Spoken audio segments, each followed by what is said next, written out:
क्या सहन करना चाहिए? जब हमने गलती की नहीं है तो हम सहन क्यों करें? तो बताते हैं कि एक गांव में खेत पर एक सांप रहता था, बड़ा खतरनाक सांप रहता था।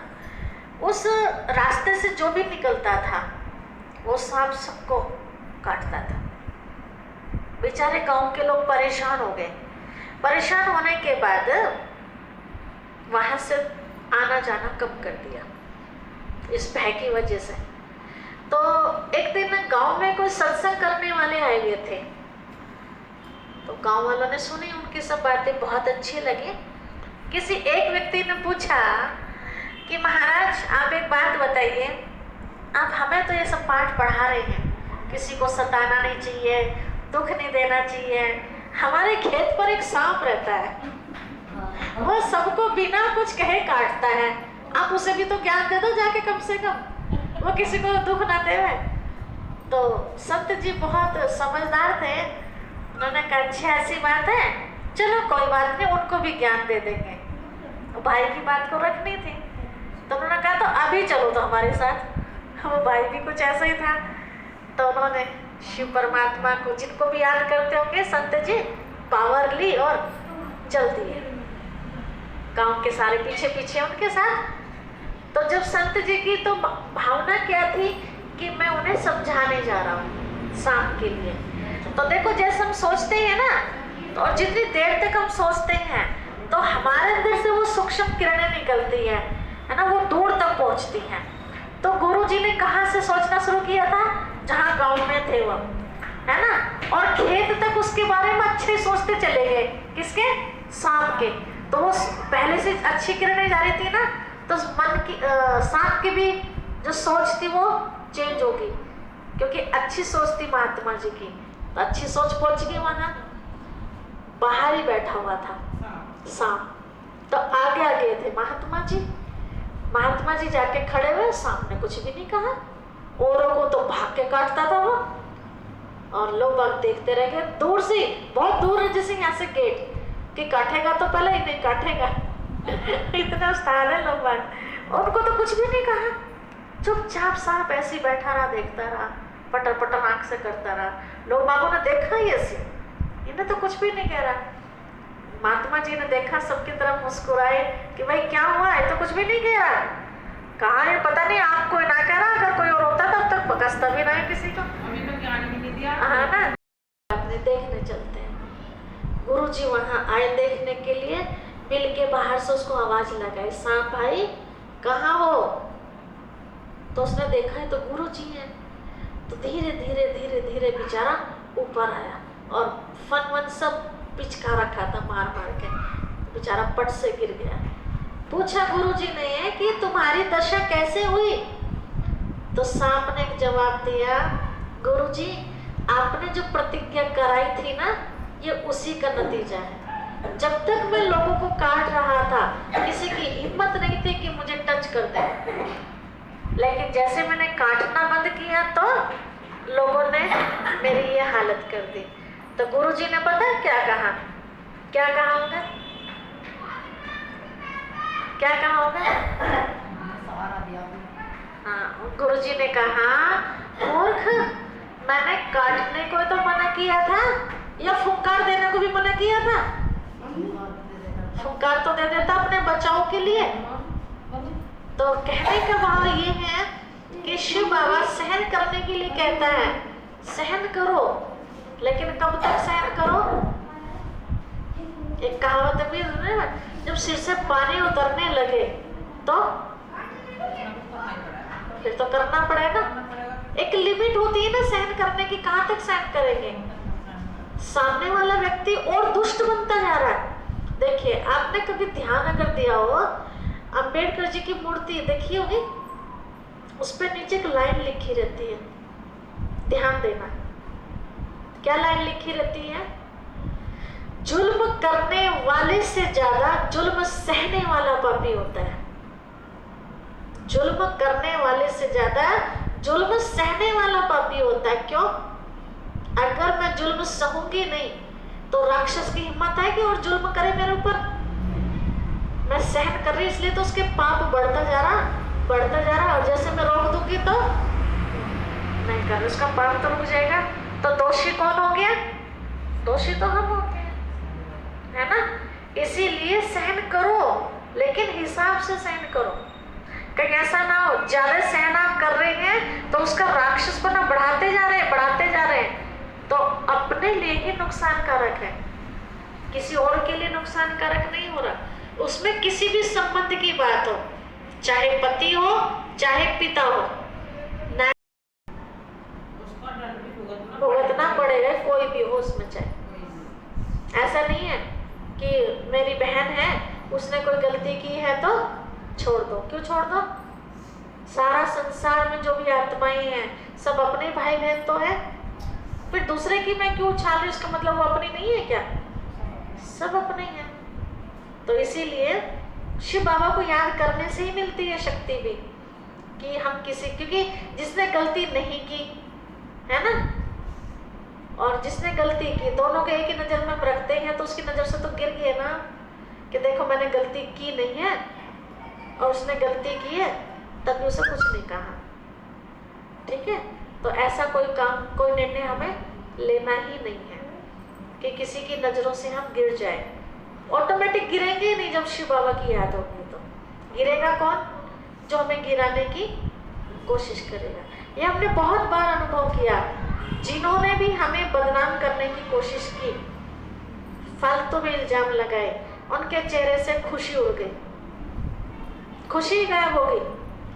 जो पहले बहुत हंसते थे खिलखिला के, बड़ा अंदर में आनंद का अनुभव करते थे, आज उनका चेहरा स्पष्ट दिखाई देता है, खुशी जैसे कोसों दूर चली गई। किसने छीन ली? शिव बाबा ने। क्यों छीनी? क्यों छीनी? हाँ, दूसरों की खुशी छीनी। अब आप अपनी जगह राइट हो, आपने कुछ किया नहीं, और मैं आपके बारे में किसी को कहने लगूं तो आपकी खुशी क्या होगी? खत्म। जब आपकी खुशी खत्म होगी तो समझो मैंने आपकी खत्म नहीं करी। किसकी करी? आपकी तो थोड़ी देर के बाद फिर आ जाएगी, क्योंकि आप राइट हो, और मेरी खुशी तो पता नहीं कब तक के लिए गई, ढूंढते रहूं मैं उसे, आने की नहीं जल्दी से। तो कितना भारी नुकसान अपने ही किया ना, किसी और का नहीं किया। ठीक है, फिर अजमा के देखा ना, मैंने बहुत बार अजमाया, मैंने तो बहुत बार अजमाया सर, वो अभी ऐसा देखा किया। मुझे भी थोड़ी देर झटका सा तो लगता है। देखो मैं भी कोई परमात्मा तो नहीं है, संपूर्ण तो नहीं हूँ धरती पर, है ना। मुझे भी लगता है झटका जब मेरे बारे में कुछ उल्टा सीधा बोलते हैं, लेकिन वो थोड़ी देर के लिए लगता है। फिर मैं शिव बाबा कहती, मैंने कहा बाबा आप देख रहे हो ना क्या हो रहा है, तुझे जीवन इसलिए दिया है कि मैं बाबा से फिर लड़ाई करती हूँ, अधिकार है ना मेरा लड़ने का। तब जब मैं शिव बाबा से बात करती हूँ ना, तो चिंता क्यों कर रही, मैं बैठा हूँ ना हिसाब लेने वाला। और थोड़ी देर के बाद ही, उसी समय या 1-2 दिन बाद ही पता चलता है उसकी खुशी गायब हो गई। तो मतलब ले लिया ना हिसाब किताब उसने, तो हमें लेने की जरूरत नहीं, हमें इधर उधर शिकायत करने की जरूरत नहीं है। बैठा है ना शिकायत सुनने वाला, जो भी शिकायत है उससे करो। ठीक है, आप भी करो, मैं आपको भी कह रही हूँ, उसी के सामने करो। और उसकी यहाँ शिकायत करी हुई टल ही नहीं सकती। यहाँ आपको कोई परेशान कर रहा, आप थाने में जाओ, एप्लीकेशन लगाओ, जरूरी नहीं है कि सुनवाई हो जाएगी। होती है, कितनी माताएं बेचारी रो धो के वापस आ जाती है, पुलिस वाले भगा देते हैं उन्हें। गरीब की तो सुनते ही सुनते नहीं है, बड़े आदमी को तो देख के कुर्सी पर से भी खड़े हो जाएंगे, और गरीब आदमी को तो हाँ, अरे कहाँ से आई रही, चल चल अपना घर चल। बताओ, हमने देखा ना खुद, इस तरह का बर्ताव करते हैं वो लोग, जबकि समाज सेवा में है वो लोग। तो प्यार से सुनना चाहिए ना कि माता किस लिए आई हो आप, क्या हुआ? किसी का बेटा पीट रहा है, किसी का पति पीट रहा है पत्नी को, बताओ कोई बात है भला? तो उनकी हेल्प नहीं करनी चाहिए आके कि भाई तू इतना क्यों पीटता है अपनी पत्नी को, बल्कि उसे भगा देगा बेचारी को, जा जा अपना काम कर। अब बताओ काहे की नौकरी कर रही हैं, पैसा ले रहे गवर्नमेंट से इसलिए कि समाज सुधारने के लिए तो बैठे हैं, और खुद ही दारू पी के थाने में पड़े रहते हैं। क्या सुधार करेंगे वो दारू पीने वाले का? दारू पीने वालों के पास ही रात को जाके पार्टी करते हैं, क्या सुधार करेंगे वो? इसी का नाम कलयुग है। तो फिर कौन सुनेगा हमारी? कहते हैं दुनिया में जिसका कोई नहीं होता उसका भगवान होता है। इसीलिए अब से कहीं भी शिकायत करनी बंद कर दो। कहाँ करो? वहां जरूर अप्लाई होगी। चाहे किसी की सास परेशान कर रही हो, चाहे किसी की बहू परेशान कर रही हो, चाहे पड़ोसी परेशान कर रहा हो, कोई भी, मतलब कुल मिला के कोई भी परेशान कर रहा हो। यहाँ तक कि कोई जानवर भी परेशान आपको कर रहा हो ना, तो उसकी शिकायत भी किससे? शिव बाबा से। बार बार खेत में आ रहा है, आपको परेशानी हो रही है, अब उसके जानवर की रिपोर्ट लगेगी क्या थाने में? लगेगी क्या? नहीं लगने की ना। तो कहाँ करें उसकी रिपोर्ट? शिव बाबा के पास करें।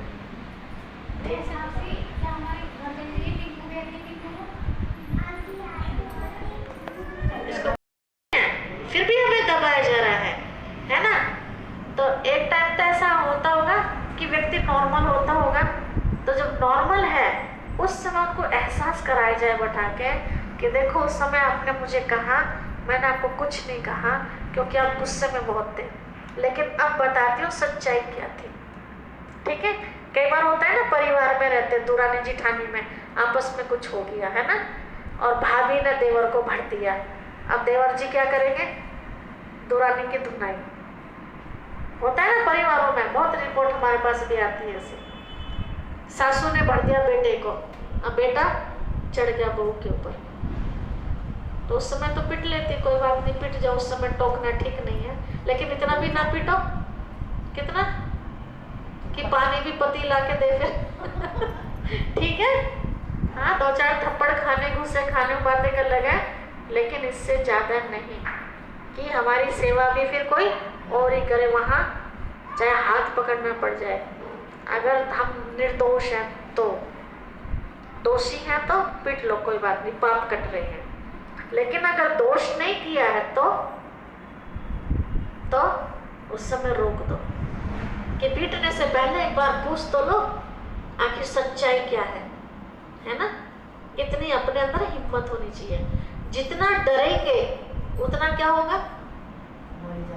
हाँ, जो डरा सो मरा। ठीक है? चलो, उस समय हमारे पास कहने की हिम्मत नहीं होती है, बाद में कभी तो नॉर्मल होंगे ना, 1 घंटे 2 घंटे 10 घंटे, अगले दिन, तीसरे दिन, 5वें दिन कभी तो नॉर्मल होंगे ना वे। तो जब नॉर्मल हो ना, तब सच्चाई बता दो कि बात ऐसे ऐसे थी। अब आप ही बताइए कि मैंने अगर जवाब दे दिया, कई बार जवाब देने में भी हो जाता है ना कि बहू ने सासू को कुछ जवाब दे दिया, बस सासू तक गई, अच्छा मेरे से बकवाद करती है, मतलब उसको बकवाद के रूप में ले लिया जाता है, होती वो बात राइट है। तो यहाँ शिव बाबा भी कहते हैं बच्चे सहन करो, है ना, काटो मत ना, परंतु हाँ ठीक है, फुंकार जरूर दिखा दो ताकि सामने वाला भी थोड़ा सा आपसे ठीक ठाक रहे। ये दुनिया ही ऐसी है।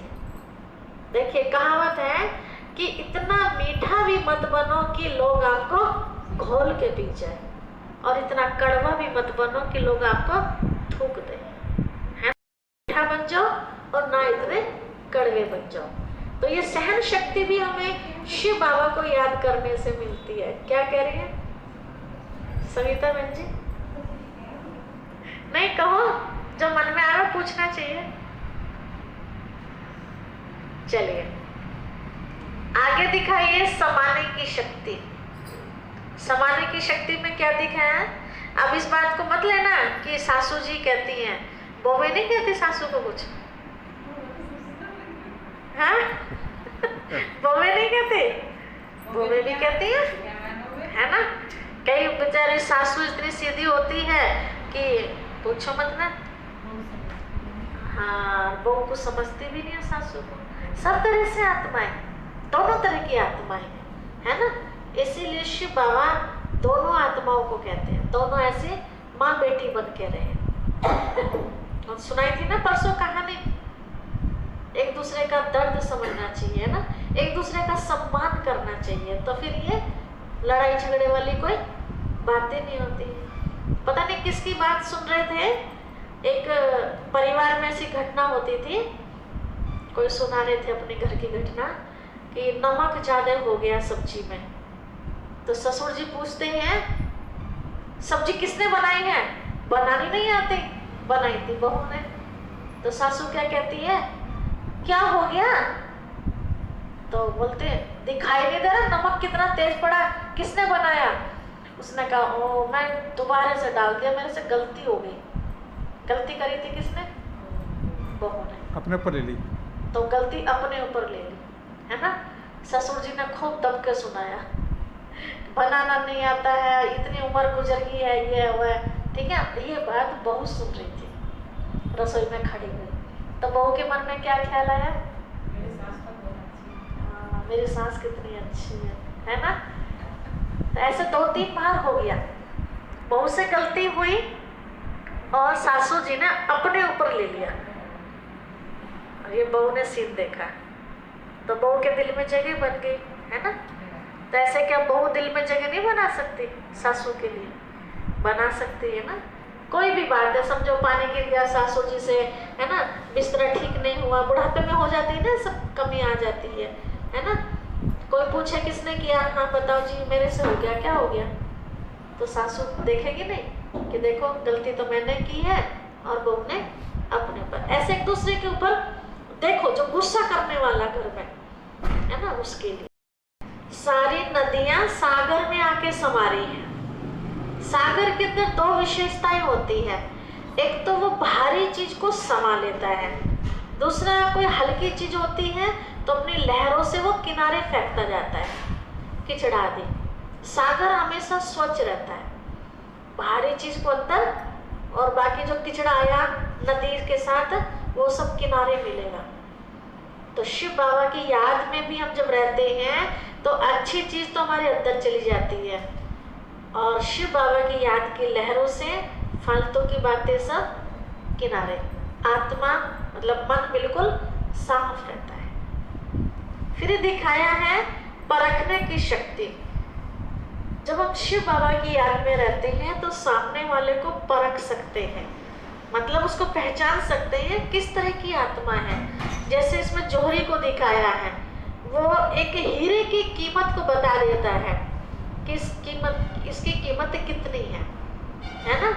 जैसे एक बार बताते हैं कि एक राजा के पास 100 हीरे थे, उन 100 हीरों में से 99 हीरे तो चमक रहे थे और एक हीरा थोड़ा सा धुंधला था, तो उसकी कीमत जजवानी थी राजा को। बड़े बड़े जौहरी उसके पास आए, उसको परख ना सके, उनमें से एक जौहरी निकल के आया, उसने सारे ऐसे गोल गोल गोल गोल करके रखे और एक रखा तो उसकी कीमत बताई, इसकी ये है, इसकी कीमत इतनी कम की, उसके अंदर कारण बताया, ये कमी है इसके अंदर। तो राजा का ये कहना था कि जो हीरे की कीमत को बता देगा राजा उसको मुंह मांगे इनाम देगा। नींद आ रही है माताओं को पीछे? हाँ, थके हुए उसलिए नींद आ रही है? थोड़ा अटेंशन से बैठो, कितनी काम की बात चल रही है। तो ये मुंह मांगे इनाम वाली जो बात चल रही थी, अब उसने उसको परख के बताया कीमत। तो राजा ने कहा मांगो, क्या मांगना है? तो वहां से कोई महात्मा जी गुजर रहे थे, तो राजा की नजर उन पर पड़ी, कहा संत जी को बुलाइए अंदर। उन्हें अंदर बुलाया और कहा इन्होंने इतना अच्छा काम किया है, अपना दिमाग लगाया है, तो इनको क्या इनाम देना चाहिए? संत जी ने पूरी कहानी सुनने के बाद कहा महाराज इनको 4 कोड़े लगाने चाहिए। अब बताइए, सब सबके बड़े आश्चर्य पड़ गए, इतना दिमाग का काम किया, हीरो की कीमत बताई परख के, है ना, और इनाम में क्या मिल रहा है? में रहते हैं ना, तो ऑटोमेटिक हमारा दिमाग अच्छे काम में ऑटोमेटिक लगता, लगाने की जरूरत नहीं पड़ती। फिर दिखाया निर्णय शक्ति। जैसे तराजू को देखते हैं, तराजू में 2 पड़ले होते हैं, मतलब बराबर का तुलता है, उसमें जितना वजन उतनी उसकी चीज, 1 पाव का, आधा किलो का, जो भी बांट रखेंगे तो बराबर ही देंगे ना। तो निर्णय का मतलब है कि आपने सुनी बहुत सारी बातें हैं चारों तरफ से, मेरी भी सुनी, इनकी भी सुनी, आपस में समझो मेरा संतोष बहन का कुछ खिटपिट है ना, और फैसला आपके हाथ में है। तो आपकी बुद्धि कब काम करेगी सही, जब आप दोनों के सुनेंगे, है ना। ऐसा तो नहीं मेरी सुन के चुप रहेगी, उनकी भी सुन के चुप रहेगी। और जब कहते हैं कि भाई बताओ सरोज बहन गलती किसकी है, आप कहते हैं नहीं दीदी आप भी ठीक हो अपनी जगह और सरोज बहन भी ठीक है, संतोष बहन भी ठीक है अपनी जगह। दोनों व्यक्ति ठीक हो सकते हैं, हो ही नहीं, एक ना एक तो कोई ना कोई गलत है ना। और जब कहते हैं ना दोनों व्यक्ति ठीक है, तो इसका मतलब आपने समझा ही नहीं है कुछ। इससे तो यही पता चल रहा है ना भाई दोनों की अगर सही होती बात तो फिर वे नाराज क्यों होते आपस में। कहीं ना कहीं तो कुछ गड़बड़ है ना, जो मेरी बात संतोष बहन को समझ में नहीं आ रही और संतोष बहन की बात मुझे समझ में नहीं आ रही। तो अब फर्ज किसका बनता है, तीसरे को समझाना, या तीसरा ये कह के पीछा छुड़ा ले कि जी देखो ना तो मैं कुछ कह सकती, ना मैं कुछ कह सकती, तो तुम तो बेकार हो, निकलो बाहर लाइन से। अब किसी और को पकड़ना पड़ेगा, वो बताओगा सही क्या है ना। क्योंकि ना तो मैं अपनी गलती मानने को तैयार, दुनिया में देखा होगा आपने, कोई भी अपने को छोटा नहीं समझता। क्या समझते हैं, मैं जो कह रही हूँ वही राइट है ना। अब राइट कितनी है बात, इसे बताएगा कौन, बताएगा कौन इस बात को, वो तो कोई दूसरा ही बताएगा ना। जैसे उदाहरण के तौर पर मेरे फेस पे कुछ अगर लगा है तो मुझे खुद को पता चलेगा, पता चलेगा तो उसके लिए दर्पण चाहिए, है ना, और दर्पण है नहीं मेरे पास तो नहीं पता चलेगा ना। इस फेस का तो आप दर्पण, इस स्थूल दर्पण में देख सकते हैं, लेकिन अंदर का जो दाग लगा हुआ है वो कौन से दर्पण में देखोगे, वो दिखने का ही नहीं, तो उसे तो कोई और ही दिखाएगा ना। यही हम सबके अंदर बहुत बड़ी गलती है, नहीं देती।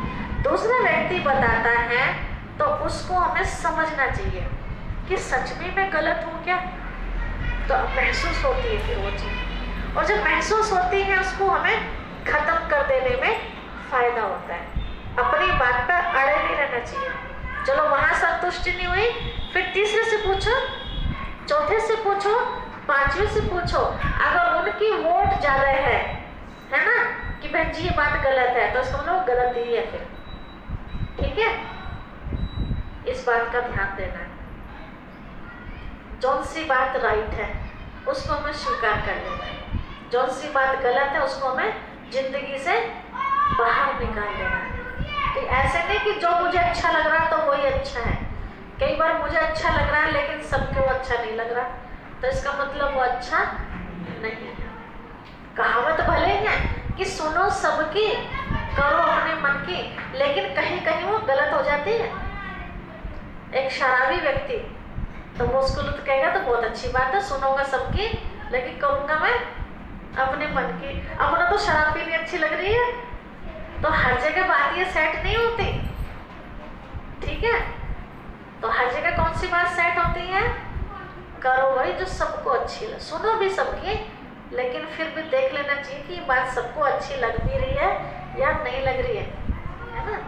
तो निर्णय शक्ति भी शिव बाबा को याद करने से हमारे अंदर सहज आ जाती है, हमारे अंदर पक्षपात वाली भावना नहीं आती कि ये तो मेरी अपनी है, ये मेरी अपनी नहीं है। जहाँ शिव बाबा के साथ आपका कनेक्शन सही होगा वहाँ आप गलत निर्णय ले ही नहीं सकते।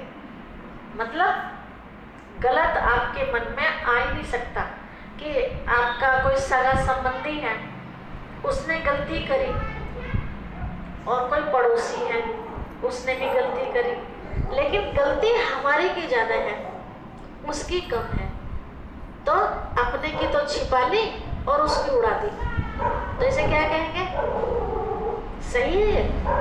नहीं। दोनों को एक नज़र से देखा जाए, उसकी कम गलती है उसे कम कहा जाए, जिसकी ज़्यादा गलती है उसे ज़्यादा कहा जाए, ठीक है।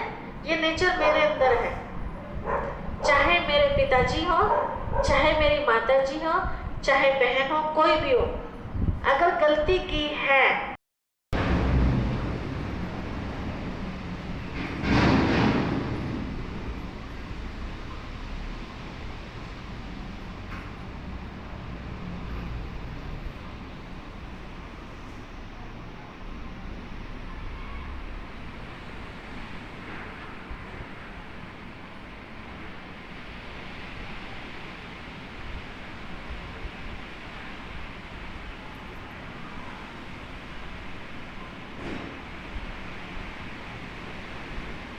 प्रकृति सत्युग में कितनी शांति से रहती थी।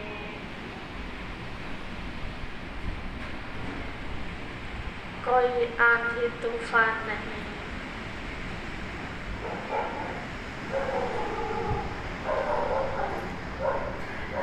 देवताओं के कहने पर काम करती थी।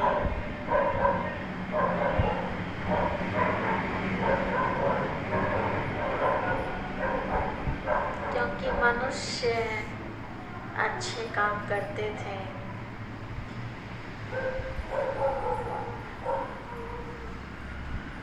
कलयुग में मनुष्य बुरे काम करने लगे।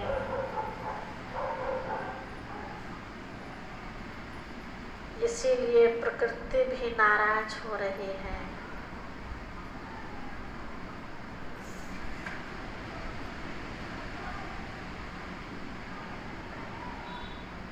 प्रकृति को राजी करने के लिए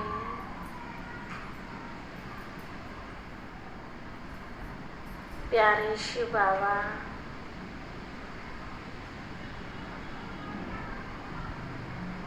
अब आप ही प्रकृति को मनाइए, ये शांत हो जाए।